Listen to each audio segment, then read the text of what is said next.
दोस्तों बाइबल में मत्ती 10 की 33 में लिखा है, पर जो कोई मनुष्यों के सामने मेरा इनकार करेगा उससे मैं भी अपने स्वर्गीय पिता के सामने इनकार करूंगा।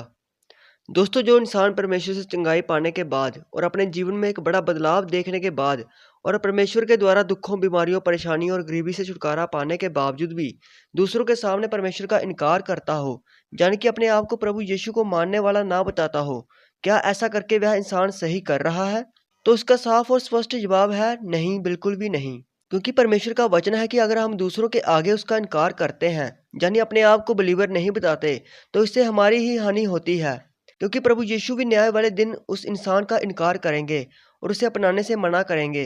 क्योंकि प्रभु से इतना सब मिलने के बाद भी अगर इंसान उसके साथ वफादार नहीं, तो वह इंसान स्वर्गीय धन से वंचित रह जाएगा और स्वर्ग में उसके लिए कोई भी स्थान नहीं होगा। तो दोस्तों अगर आपके जीवन में भी परमेश्वर ने बहुत से कार्य किए हैं, तो आप दूसरों को ये बताने से कभी भी पीछे मत रहें कि आप प्रभु यीशु को मानते हो और वही आपका अब्बा, पिता और उद्धारकर्ता परमेश्वर है। अपने आप को विश्वासी बताने से कभी भी ना डरें, क्योंकि जिस परमेश्वर का हाथ आपके ऊपर है वह पूरी सृष्टि को चलाने वाला परमेश्वर है, जिसके लिए कुछ भी असंभव नहीं। तो दोस्तों अब बात करते हैं आज की वीडियो के बारे में। जैसा कि आप सभी जानते हैं कि आम आदमी पार्टी के फाउंडर और दिल्ली के मुख्यमंत्री अरविंद केजरीवाल हर साल क्रिसमस वाले दिन चर्च में जाते हैं और लोगों को प्रभु यीशु की शिक्षाओं के बारे में भी बताते हैं। तो दोस्तों 2019 में उन्होंने क्रिसमस वाले दिन एक चर्च में अपनी पार्टी के कार्यों को लेकर एक बहुत बड़ी बात कही थी, जिसके बारे में opindia.com ने उस समय ट्विटर पर ट्वीट भी किया था।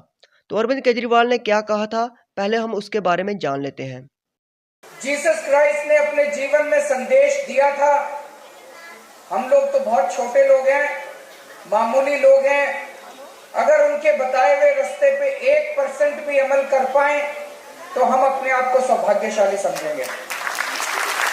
तो दोस्तों इस वीडियो से आप जान ही गए होंगे कि उन्होंने क्या कहा था।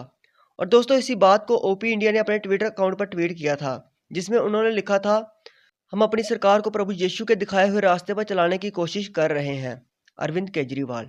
और दोस्तों इस ट्वीट के नीचे कई लोगों ने अपनी अपनी प्रतिक्रिया भी दी और बहुतों ने इसको लेकर गलत कमेंट भी किए, जिसमें से कईयों ने यह भी कह दिया कि अरविंद केजरीवाल क्रिश्चियनिटी को प्रमोट कर रहे हैं।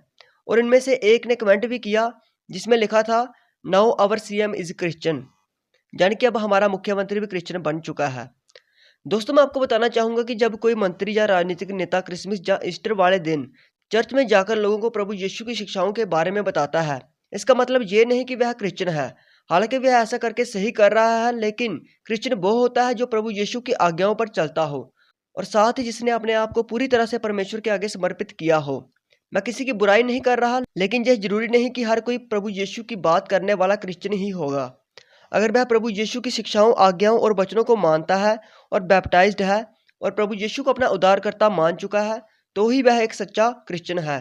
और अगर कोई प्रभु यीशु के दिखाए मार्ग पर चलता है, तो हमें उस इंसान की सराहना करनी चाहिए। और अगर अरविंद केजरीवाल भी ऐसा कर रहे हैं, तो इस काम में हमें उनकी सराहना जरूर करनी चाहिए।